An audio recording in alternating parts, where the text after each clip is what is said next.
The debut of Roid started in the TCG set Cybernetic Revolution. Not much was playable outside of that set at the time besides Cyber Dragon, and Vehicroids weren't any different since the 9 monsters that came out of it weren't even cohesive enough to start a deck. Psychroid was just a normal monster, Dualroid 1600 attack body whose effect could destroy defense position monsters in battles during damage calculation. Steamroid was a gimmicky machine monster that gained 500 attack when it battled an opponent's monster, but lost 500 attack when it was attacked. Jetroid lets you activate trap cards from your hand when this card is an attack target. Gyroid is a 1000 attack and defense monster that couldn't be destroyed by battle, but that was only when it was attacked for the first time. Patroid just lets you look at one of your opponent's set cards during the main phase once per turn. And UFO-roid was a level 6 machine battle floater that lets you special summon a machine monster from your deck with 1500 or less attack and face-up attack position. If you think that was a letdown, wait till you see what the extra deck boss monsters do. Steam Gyroid was nothing more than a level 6 non-effect machine fusion monster, and UFO-roid Fighter was a level 10 machine monster whose attack and defense became the combined original attack and defense of the monsters used for its fusion summon. And only memorable moment in the TCG was being used in the anime once. None of these cards saw play. There was no cohesion between the monsters, and the effects were gimmicky, causing inconsistency throughout the deck. Also, the fusions were horrendous and not worth summoning. UFO-roid Fighter needed UFO-roid plus a warrior as a requirement for its fusion summon, meaning you'd have to run bricks and hopefully see them. Steam Gyroid was a vanilla with lackluster attack, maxing out at 2200. It also needed Gyroid plus Steamroid, making the requirements more specific and difficult to obtain. Fusion monsters were also seen as a weaker mechanic back then due to fusion monsters needing specifically named monsters and the complete lack of fusion support to help get those monsters during a time when Yu-Gi-Oh was slow. This continued even when they got more support and powered the duelists, receiving Ambulance Rescueroid. This card was a level 6 Fire Machine fusion requiring Ambulance-roid plus Rescueroid. It was needed to be fusion summoned, and once per turn, when a monster you control is destroyed by battle and sent to the graveyard, you can special summon that monster in defense position. They also acquired Super Vehicroid Jumbo Drill, a level 8 Earth Machine fusion that needs Dualroid plus Steamroid plus Submarine-roid for its fusion summon, and can only be done with those materials. If this card attacks a defense position monster, it inflicts piercing battle damage. Once again, more unplayable fusion monsters with lackluster effects given to the archetype, still with the same issues, and now you need to run even more bricks with the poor effects and no synergies. However, they were given a spell card that at least gave them more of a chance at successfully fusion summoning. Vehicroid Connection Zone is a normal spell card that lets you fusion summon one Vehicroid fusion monster using monsters from your hand or field as fusion materials. And if you do, card effects can't destroy your fusion summon monster, and effects can't be negated. With this card, Vehicroid had more options to fuse with outside of polymerization. Connection Zone's ability to grant protection from card effects and negation made it an intriguing addition to our band of queued vehicles. The only issue was that it specifically fusion summoned Vehicroid fusion monsters, which completely removed you from being able to summon anything else besides Super Vehicroid Jumbo Drill, as the other 3 fusion monsters that they had at the time didn't have Vehicroid in their name. Instead of having a powerful fusion spell that was rewarding and worth using, they got a restrictive spell card in a deck that already needed restricted materials to use their extra deck monsters in the first place. So the deck was still back at square one with no signs of improvement. With Konami still pushing the Yu-Gi-Oh! GX series, a starter deck was made for Vehicroids named Starter Deck Cyrus Truesdale. It's okay if you don't remember this starter deck, as all it gives Vehicroids is one new card, Expressroid. When this level 4 Earth Machine monster is summoned, you can target 2 Roid monsters in your graveyard and add them to your hand, except Expressroid. While it wasn't the wow factor Vehicroids needed, it's probably recognized as their first actual solid piece of support, for the simple condition that it just gives you some recovery. It also worked in combination with Ambulance-roid, whose effect lets you special summon any Roid monsters that are added from your graveyard to your hand. The combo easily gave a great board presence. The issue was that there was nothing worth recovering, which was proven by the fact that no one was playing Vehicroids, even with the new starter deck. Also, the combo was slow and interruptible since Vehicroids have little to no way of special summoning these monsters, and the fact that Ambulance-roid was a meager 300 attack and 1200 defense, meaning you had to have constant protection to pull off the combo that wasn't game-changing in any way. Vehicroids was looking increasingly like a deck that wouldn't get any better. Still, helpless cash grabs and pack fillers are needed, so Vehicroids got further fusions in Gladiator's Assault.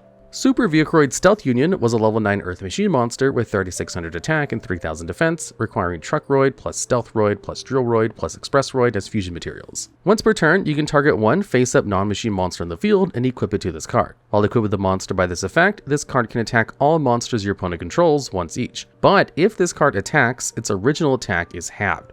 It also inflicts piercing battle damage if it attacks a defense position monster. Though Stealth Union was megable through Vehicroid Connection Zone, it was once again an obstacle to get all these pieces needed to make Stealth Union in the first place. An outstanding amount of 4 Vehicroids were needed, which you couldn't find. With that being the case, you'd still have to luckily have all 4 pieces and either Polymerization or Connection Zone to go into Stealth Union, which took too many resources and turns to piece together in a meta that just had better consistent decks that didn't need specific pieces for their engines, like Perfect Circle, Zombies, or even the newest archetype that came out in the same pack as Stealth Union, Gladiator Beasts. After more failures of cards like Carrieroid and Armoroid were made, it seems like Konami at least attempted to try to fix one issue with Roids, and that was its fusion mechanics. Barbaroid, the Ultimate Battle Machine, was released as a Yu-Gi-Oh! GX promo card for the manga. This level 12 Earth machine with 4,000 attack and defense requires 5 machine-type Roid monsters as fusion materials. It can make a second attack during each battle phase, but can't attack your opponent directly. After damage calculation, if this card attacked an opponent's monster, that monster's effects were negated, including if it was in the graveyard. Furthermore, if it destroys an opponent's monster by battle, you inflict 1,000 damage on your opponent. It wasn't the best Roid monster, but it fixed the issue of needing specifically named monsters for your fusion summons by just letting you use any machine-type Roid monsters. Also, if it seems redundant that the materials were specific for machine-type Roids, there's a good reason. Though the archetype is recognized by its anime archetype name, Vehicroids, due to them having different names like Patroid and Armoroid, they were all classified as Roids. This classification leads to other monsters being included in the archetype because of them having Roid inside their name as well. The main culprit is Speedroids, the wind machine-based archetype that revolves around synchro summoning. Due to them having Roid in their name, the archetype can utilize cards like Vehicroid spells and traps if needed, like Supercharge, even though the cards weren't intended for them. After Speedroids, the drop-off is real, as sillier monsters were also part of the archetype, like Magical Android, Dark Droid, and even Salamangreat Zebroid X, all technically considered Roid monsters, all because they have Roid in their name. They weren't true Vehicroids at the end of the day. Do you know who else wasn't considered a Vehicroid? Barbaroid. This meant you couldn't summon it with Vehicroid Connection Zone, and once again had to use the tedious method of polymerization, even though you just needed machine Roid monsters. Barbaroid became yet another botched attempt at making good extra deck options for Vehicroids. It wasn't as if it was a great option either. It couldn't attack directly if you needed game, and it still cost a whopping 5 Roids to make it an archetype without any good supports and searchers. The funny thing about the later 2010s is that Konami began working on fixing the mechanics of ritual and fusion summoning. The main knockback is that both of the mechanics cost too many resources, warrant too much setting up, and leave you high and dry if it doesn't pan out. So more cards were printed to ensure ritual/fusion archetypes didn't have these flaws. Vehicroids didn't get this memo. However, they finally got a good Vehicroid that saw minor play in the meta. Meet Vechicroid, a level 5 Earth Machine fusion with 1600 attack and 1200 defense. Its requirement was 2 machine-type monsters with the same name. Its only effect was being able to attack directly. Why did this see play? You can thank Cyber Dragons for that. The Cyber Dragon archetype was well known for having the effects of treating their names as Cyber Dragons on the field or in the graveyard.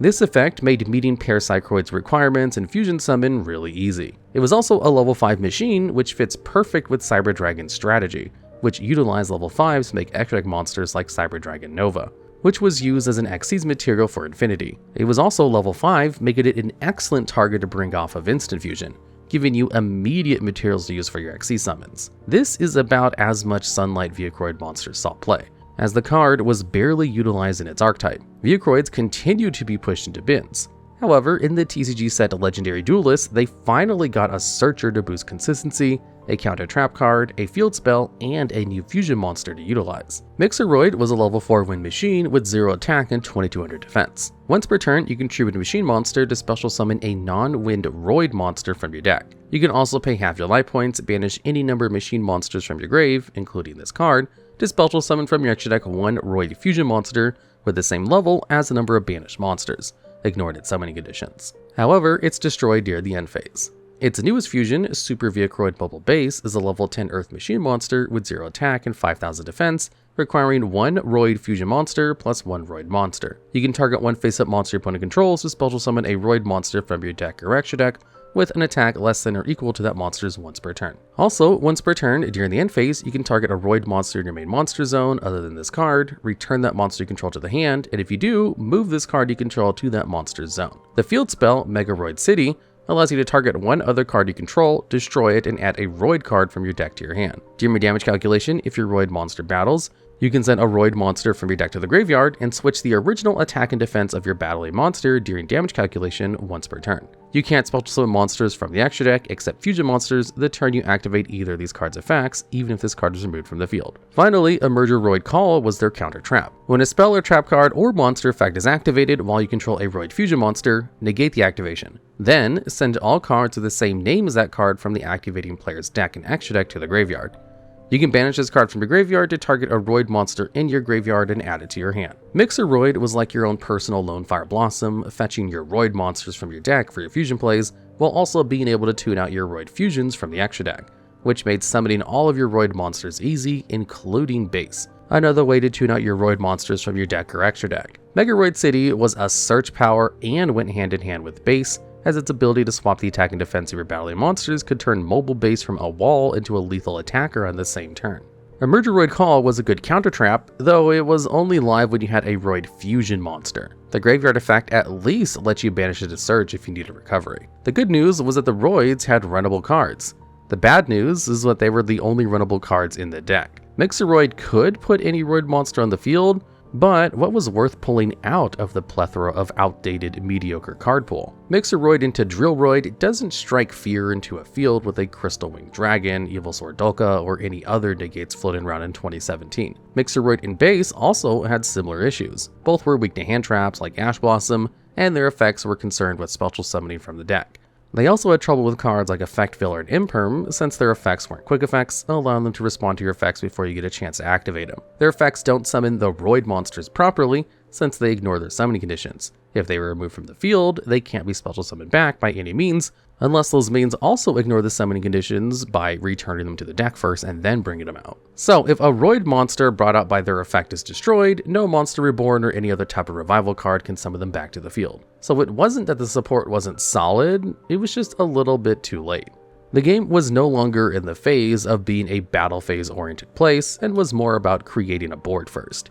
Vehicroids had no good board breakers and couldn't play through interruptions. The final piece of support didn't help with any improvements either. Dragon Roid is the final piece of support given to Vehicroids so far. The level 8 Wind Machine with 2900 attack and 1000 defense allows it to be treated once per turn as a Dragon type monster in the graveyard. You can discard it from your hand to the grave to activate one of its effects. Either add a non-wind Roid monster from your deck to your hand, or for the turn, the activation of your cards and effects that include an effect that's fusion summon a fusion monster cannot be negated.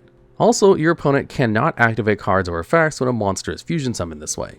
Dragon Roid offered more search power for monsters, but didn't add much more than that. Add in the fact that you had to choose between searching or making your plays uninterruptible, which made life difficult, and you have yet another gimmicky card in an already gimmicky deck. Even the effect of changing into a dragon was interruptible.